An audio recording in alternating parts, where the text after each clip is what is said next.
Number 17. Meatloaf with tomato glaze and green beans. In 1934, a widow in Kansas City fed 5 children for an entire week on what her neighbors threw away: stale bread, a picked-over ham bone, the limp outer leaves of a cabbage. By Friday, her kids were eating something they begged for, and it cost her almost nothing. That meal is number 2 on this list. Number 9 fed coal miners through the worst winters Appalachia ever saw. That one was so good that restaurants now charge $12 for a single bowl of it. These 25 meals share one secret. They were built from what other people called garbage. Nothing was wasted. Not a crust, not a bone, not one spoonful of cold gravy. Hit that subscribe button because your grandmother knew something we forgot. Let us count down the 25 forgotten poor man leftover meals that fed a whole family on a single dollar. Number 25. Bubble and squeak. At the end of Sunday dinner, there was always a little of everything left. A few boiled potatoes, a spoon of cabbage, maybe some carrots gone cold and soft. Most people today would scrape it into the bin. Your grandmother saw breakfast. She chopped everything together rough, pressed it into a hot skillet slicked with bacon grease, and let it sit until the bottom turned dark and crisp. Then she flipped it in sections and crisped the other side. The name came from the sound it made cooking, the cabbage hissing and squeaking against the iron. A whole pan cost nothing because every bit of it was already paid for on Sunday. It fed 4 people Monday morning with eggs, or stood alone as supper when the eggs ran out. The crispy edges were the best part, and children fought over the corner pieces. Waste turned into the meal everyone wanted. Number 24. Mashed potato cakes. Nobody ever made the right amount of mashed potatoes, and that was the whole point.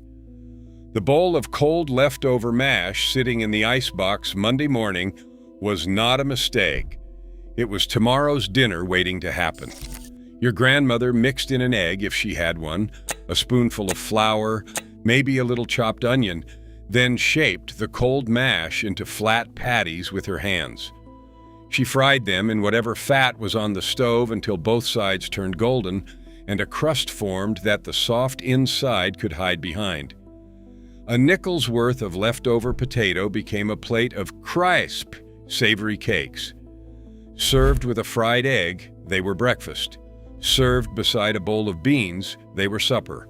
Children dipped them in ketchup or just ate them plain, hot off the spatula. That bowl of cold mash never made it past noon. Number 23. Fried cornmeal mush. In the Midwest and the South, a pot of cornmeal mush was cheap supper one night, and the leftovers were a second meal that tasted almost like a treat. Your grandmother poured the hot, leftover mush into a loaf pan and set it in the cellar overnight to firm up solid. By morning, she could slice it like bread, thick golden slabs that went straight into a hot, greased skillet. The outside fried up, crackling and crisp, while the inside stayed soft and creamy. A drizzle of molasses or a smear of bacon drippings was all it needed. A pound of cornmeal cost about 4 cents in the 1940s and made enough for 2 suppers and a breakfast. For farm families burning energy from dawn to dark, fried mush was hours of fuel for almost no money. Plain, humble, and gone before anyone thought to complain. Number 22. Spanish rice. There was always rice left in the pot, dried out and stuck together by morning, too sad to serve again on its own. Your grandmother did not throw it out. She browned a little onion in bacon grease, broke up a can of tomatoes by hand, stirred in the cold leftover rice, and let it simmer until the grains drank up all the tomato and turned soft and red. A pinch of pepper, a little salt, and that was the whole thing. A can of tomatoes cost about a dime in the 1950s, and the rice was already cooked, already paid for. This stretched into a full meal for a family of 5, and if there was a scrap of leftover meat hiding in the icebox, that went in too. Hot, filling, and bright on a winter night, it was the kind of supper that made a cold kitchen feel cared for. Number 21, milk toast. When the bread had gone too stale to butter, it had not gone too stale to eat. Your grandmother toasted the dry slices hard, laid them in a bowl, and poured hot milk over the top with a little salt, a pat of butter if there was any, and a spoon of sugar for the children. The toast soaked it all up and turned soft and warm, half bread and half porridge. A loaf cost about 15 cents in the early 1950s, and not one slice of it was ever wasted. This was the meal for sick days and cold nights and the end of the week when the money was gone. It cost almost nothing, and it asked almost nothing of you, just a pot to warm the milk and a few minutes at the stove. Doctors fed it to patients. Mothers fed it to babies. It was comfort with the price tag of nothing. Number 20, leftover gravy over bread. After a roast, the gravy left in the pan was treated like something precious, because it was. Your grandmother scraped every drop into a jar and kept it cold, and on a lean night she warmed it slowly with a splash of water or milk to stretch it, then poured it thick and brown over slices of bread laid flat on a plate. That was supper, just gravy and bread, but the gravy carried the whole memory of Sunday's roast inside it, all that meat flavor that would have gone down the drain in any other house. It cost nothing because it was the part everyone else threw away. The bread might be a day or two old, which only made it better because stale bread drank up the gravy without falling apart. Children sopped their plates clean. There was never a drop left to wash off. Number 19, meatloaf sandwiches. The genius of meatloaf was never the night you made it. It was the next day. Cold meatloaf, sliced thick and laid between 2 pieces of bread with a smear of mustard or ketchup, was the lunch that built the American working class. Your grandmother planned it that way on purpose, making the loaf big on Sunday so the slices carried the men through the week. 1 pound of ground beef cost around 40 cents in the mid-1950s, stretched with breadcrumbs and onion and egg into something that fed the family twice. The first night, it was a hot dinner with potatoes. Every day after, it was a sandwich in a lunch pail, wrapped in wax paper, eaten cold on a factory floor or a school step. It traveled, it filled, and it never tasted like leftovers. It tasted like a man's wife had thought about him before he left the house. Number 18, American goulash. Not the Hungarian dish with the long history. The poor man's version was born from whatever was in the icebox Sunday night. Your grandmother browned any leftover ground meat, dumped in cold cooked macaroni, broke up a can of tomatoes, added a sprinkle of whatever dried herb she owned, and let the whole thing bubble together in one pot. It was the meal that made Sunday's scraps into Monday's dinner without anyone feeling shortchanged. The macaroni stretched the meat. The tomatoes stretched the macaroni. A box of elbow noodles ran about 9 cents, and the rest was already in the kitchen. It fed 6 people for the price of almost 1, and it tasted better the second day when the noodles had drunk up all the sauce. Every region had a name for it and a slightly different version. Every version did the same job. It turned a little into a lot. First pattern break. Here is the thing nobody likes to say out loud. These were not recipes, they were math. A woman with 5 children and $7 a week did not stand in her kitchen thinking about flavor profiles. She thought about Thursday and whether the food would reach it. Every leftover was a coin saved. The ham bone was money. The cold gravy was money. The heel of the bread that the children turned their noses up at was money. And she was not going to let money rot in the icebox while her family went hungry at the end of the month. That is the part the cooking shows never tell you. The reason these meals exist is not that they were clever. It is that the alternative was a hungry child and a long sleepless night doing sums at the kitchen table. These women turned nothing into supper because they had no other choice, and they got so good at it that their children grew up thinking they had eaten well. Number 17, pot liquor and cornbread. When the greens were cooked and eaten, the dark, salty, mineral-rich liquid left in the bottom of the pot was not poured down the sink. In the South, that was a meal in itself. Your grandmother saved every drop of that pot liquor, the broth that the collards and the salt pork had given up over hours of slow cooking, and she crumbled day-old cornbread right into the bowl until it turned to a thick, savory mush. That was supper for the youngest children and the oldest grandparents, soft enough for anyone, rich with everything the Greens had left behind. It cost nothing because it was the part most people threw away. Restaurants now sell it as a delicacy and charge $12 for a small bowl. Poor Southern families drank it from the cup because their mothers told them it was where all the strength was. They were right. It was. Number 16, bean cakes.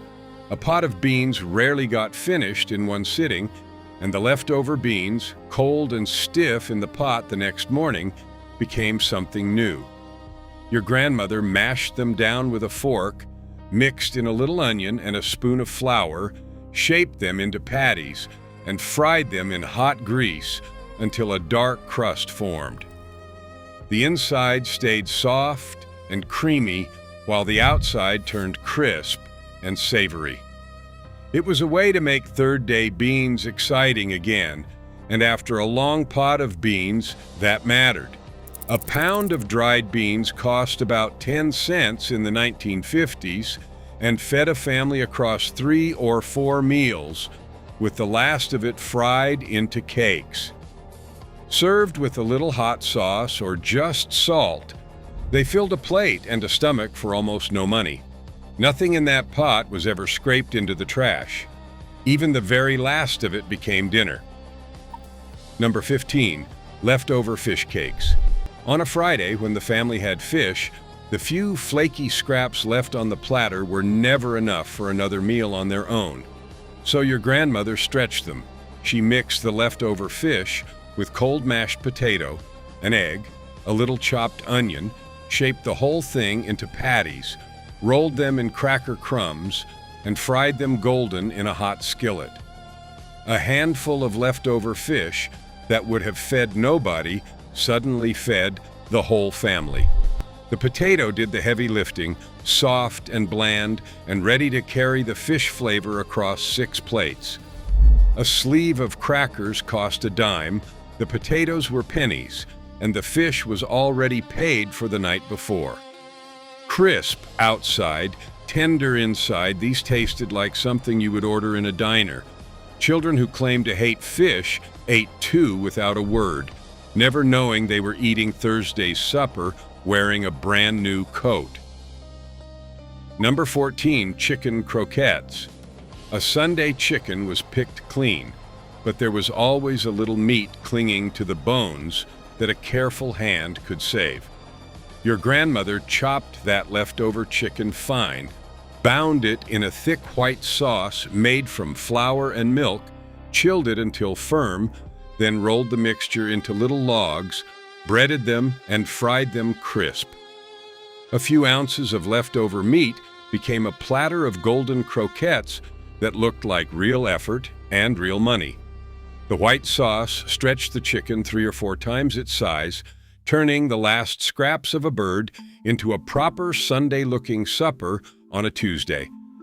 A chicken was a real expense in those years, often $1 or more, so getting 2 and 3 meals from one bird was not thrift. It was survival. Served over rice or beside green beans, croquettes were the meal that proved nothing on that chicken would ever go to waste. Number 13. Creamed chicken on toast. When there was not even enough leftover chicken for croquettes, there was still this. Your grandmother made a simple white sauce from flour, butter, and milk, stirred in every last shred of chicken she could pull from the carcass, seasoned it with salt and pepper, and ladled the whole creamy mixture over toasted day-old bread. A few sad scraps of meat turned into a hot, rich supper for the entire family. The sauce did everything, carrying the chicken flavor across every plate so that even the person who got the smallest piece felt fed. Day-old bread was perfect for it because it held up under the weight of the sauce without going to mush. A little flour, a little milk, and the bones of a bird already eaten became a meal that tasted like comfort itself. It was the dish that said the chicken was finally finished, and not one bit of it had been wasted. Second pattern break. Here is what the supermarket does not want you to know. Every single one of these meals exists because of a skill we deliberately forgot. The skill of seeing a leftover not as trash, but as a raw ingredient. Cold mashed potato is not garbage. It is a fritter waiting to be made. A bare ham bone is not garbage. It is a pot of soup that has not happened yet. Stale bread is not garbage. It is the foundation of a dozen suppers. We unlearned this on purpose because a family that knows how to turn scraps into meals does not need to buy as much. There is no profit in teaching you that yesterday's dinner is today's dinner. There is enormous profit in convincing you to scrape it into the bin and start fresh from the store. Your grandmother saved a fortune over her lifetime doing the thing we now pay other people to avoid. She did not see leftovers. She saw money sitting in the icebox, waiting to be spent right. Number 12. Corned beef hash. The boiled corned beef from one dinner became the foundation of the next morning's breakfast, and for many families, the breakfast was the meal everyone preferred. Your grandmother chopped the leftover corned beef fine, mixed it with cold diced boiled potatoes, pressed it flat into a screaming hot skillet, and left it alone until a deep brown crust formed on the bottom. That crust was the whole point. She would flip it in pieces, crisp the other side, and serve it with a fried egg on top, the yolk running down into the hash. A few ounces of leftover meat fed the entire table because the potatoes did most of the work. It cost almost nothing because both halves of it came from a meal already eaten. The smell of it browning brought everyone to the kitchen. Restaurants put it on the menu now and act like they invented it. Your grandmother was just using up Tuesday's dinner. Number 11, roast beef hash. Roast beef hash. The same idea was born from the Sunday roast instead of the corned beef. Whatever beef was left, too little to serve as a slice, but far too good to throw out, got chopped fine and fried with cold potatoes and onion until the whole pan turned dark and crisp at the edges. Your grandmother sometimes spooned a little of the saved gravy over the top to bring it all together. A roast was an expensive thing in those years, and the leftovers were treated with real respect. This hash turned the last of it into a second full meal, one that many in the family liked better than the roast itself. The flavors had time to settle overnight, and the frying gave them a depth the roast never had. Served with bread or a fried egg, it filled the table for the price of a few potatoes. Sunday's most expensive purchase fed everyone twice, exactly as it was meant to. Number 10. Cornbread dressing. In the South, a pan of cornbread was made fresh, but the dried-out scraps and the day-old pieces were saved in a bag, building up over a week or more, never thrown away. When there was enough, your grandmother crumbled all of it together, moistened it with the broth saved from boiling chicken or the pot liquor from greens, mixed in onion and sage and an egg, and baked it into a savory dressing that filled the whole house with the smell of a holiday. Stale cornbread that no one would eat on its own became the centerpiece of the table. It cost almost nothing because it was built entirely from things already cooked and saved. A little broth, a little stale bread, and the trimmings of other meals turned into something that tasted like celebration. This was how a poor kitchen made a feast out of leftovers, and how nothing, not even dried-out cornbread, was ever beneath saving. Number 9. Leftover stew over dumplings. A pot of stew never quite stretched to a second full dinner on its own, but your grandmother knew how to make it. On the second night, she thinned what remained with a little water, brought it back to a simmer, and dropped spoonfuls of simple dumpling dough right into the bubbling pot. The dumplings, just flour, baking powder, salt, and milk, swelled into soft pillows that soaked up the broth and turned a half pot of leftover stew into a full meal for the whole family. This was the trick that fed coal miners through the worst winters Appalachia ever saw, when the stew meat was long gone, but the broth still carried its flavor. A cup of flour cost almost nothing, and it doubled the size of the pot. The dumplings were filling in a way that stretched the meat across twice as many stomachs. Leftover stew that fed 3 on Monday fed 6 on Tuesday, and tasted even better for the wait. Number 8. Shepherd's pie. The leftover meat from a roast, ground or chopped fine, was laid in the bottom of a baking dish, covered with leftover gravy and any stray vegetables, then topped with a thick layer of leftover mashed potato spread to the edges. Your grandmother baked it until the potato turned golden and crisp on top, and the whole thing bubbled underneath. It was the meal that took the ends of 3 different leftovers and turned them into one dinner that looked like she had cooked all afternoon. A scrap of meat, a bowl of cold mash, a ladle of gravy, none of them enough alone, all of them together, making a full pan that fed the family with room to spare. It cost nothing new because every layer was already paid for. Children saw the browned potato top and thought it was a special occasion. It was just Wednesday, and their mother was too smart to let a single leftover go to waste. Third pattern break. Here is something to sit with. Half the meals on this list are now sold back to us at 4 times the price, in restaurants, in freezer aisles, in fancy little jars. Bone broth, bread pudding, pot liquor. We pay strangers to do the thing our grandmothers did for free in their own kitchens, and we call it a trend. The truth is that poverty taught a whole generation a kind of genius that wealth made us forget. When you cannot afford to waste anything, you learn what everything is actually worth. You learn that a bone has soup in it, and a crust has supper in it, and the last cold spoonful of anything is the beginning of the next meal. That knowledge did not disappear because it stopped working. It disappeared because we got comfortable enough to stop needing it. And the moment we stopped needing it, we stopped teaching it, and now most people standing in a kitchen would look at the exact same leftovers and see only trash. Number 7. Pot pie.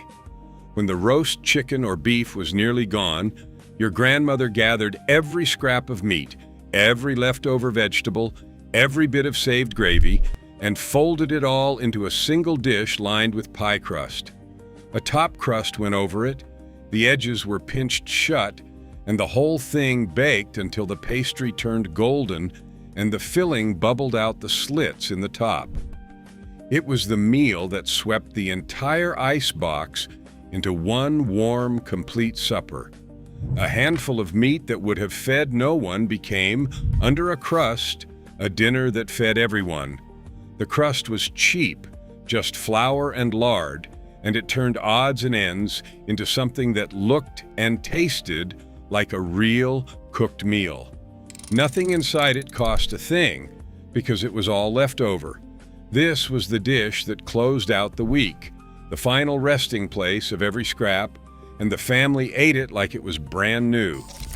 Number 6, ham, bone, and beans. After the ham was eaten down to nothing, the bone was the most valuable thing in the house.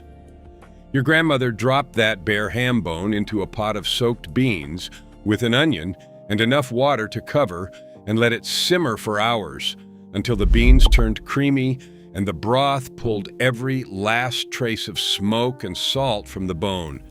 By the end, you could not tell where the bone's flavor stopped and the beans began.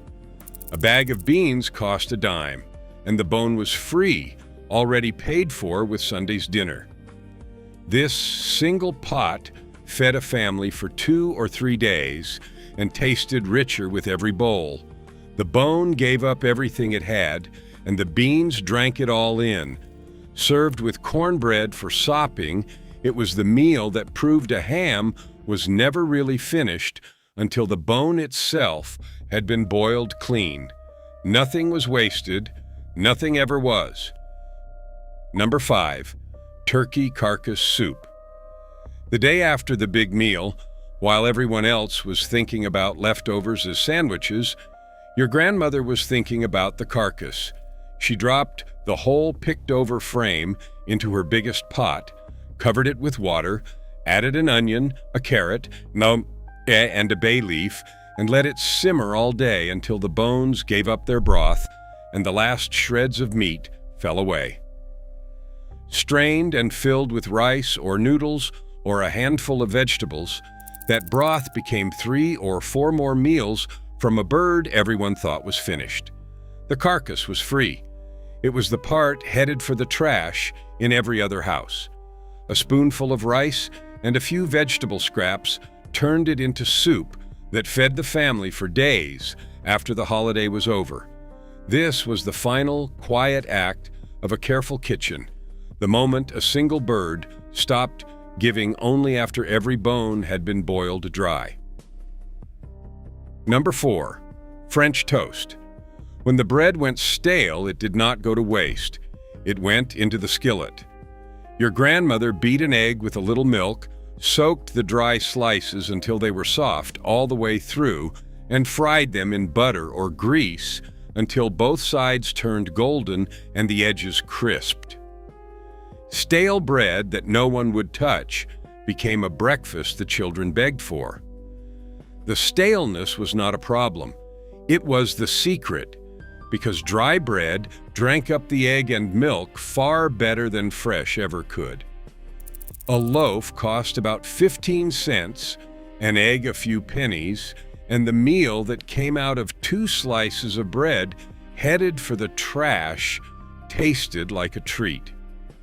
A little sugar on top, or a drizzle of molasses, and it was the best thing on the table all week. The whole point of stale bread in a careful house was that it was never really stale. It was just waiting. Number 3, rice pudding. There was always leftover rice, and a careful kitchen never let it sit and spoil. Your grandmother stirred the cold leftover rice into a pot of milk with a little sugar, a beaten egg, and a handful of raisins if she had them, then cooked it slowly until it thickened into a warm, sweet pudding. A few cents of leftover rice turned into dessert for the whole family, the kind of small sweetness that made a hard week feel a little softer. The milk and egg did the work of turning a savory leftover into something the children thought of as a treat. A dusting of cinnamon on top, served warm from the pot, and it was the closest thing to a luxury that a poor kitchen ever made. Restaurants put it on dessert menus now. In those years, it was just the natural fate of leftover rice, the way a thrifty mother made sure that even the bottom of the pot ended the day as something worth eating. Number 2, bread pudding. This is the one the widow in Kansas City made, the meal her children begged for by Friday. Every heel of bread, every dried-out crust, every slice gone too hard to eat was saved through the week in a bag, building up. When there was enough, your grandmother tore it all into a dish, poured over a custard of milk, egg, and sugar, scattered in raisins or a spoon of cinnamon, and baked it until the top turned golden and the inside set soft and sweet. The hardest, stalest, most worthless bread in the house became the dessert the whole family looked forward to. It cost almost nothing because it was made entirely from the bread that every other house threw away. The staler the bread, the better it worked, soaking up the custard until it was rich all the way through. This was the meal that turned a week of crusts into a treat, the purest proof that in the right hands, garbage became something children remembered their whole lives. Number 1, the soup pot. At the very top of this list is not a single recipe, but the heart of the entire poor man's kitchen, the pot that never truly emptied. All week long, your grandmother fed it, the bone from Sunday's roast, the vegetable trimmings she would otherwise have discarded, the last spoonful of beans, the ends of the carrots, the outer leaves of the cabbage, the water she boiled the potatoes in, the scrap of meat too small to serve. Nothing went in the trash. Everything went in the pot. By the end of the week, it had simmered into a deep, rich soup that no recipe could ever reproduce, because it was made from everything, from the entire history of the week's meals boiled down into one bowl. It cost nothing because it was built entirely from what the rest of the world threw away. This was the meal that appeared in every account of American poverty, from the Depression through the lean post-war years, the final answer to the oldest question in a hungry house. It fed families on nothing. It wasted nothing. And it stands at number 1 because it was never really a recipe at all. It was a way of seeing the world, where nothing was ever beyond saving and every scrap was worth feeding to your children. Here is my challenge. Make one of these this week. Just one. The bread pudding, the ham bone and beans, the hash. Save the scraps you would have thrown out and see what they become. Then come back and tell me if your grandmother was wrong, because mine was not. Drop the one you are going to try in the comments. These were not meals of defeat. They were proof that a careful hand could feed a whole family on a single dollar and never waste a thing.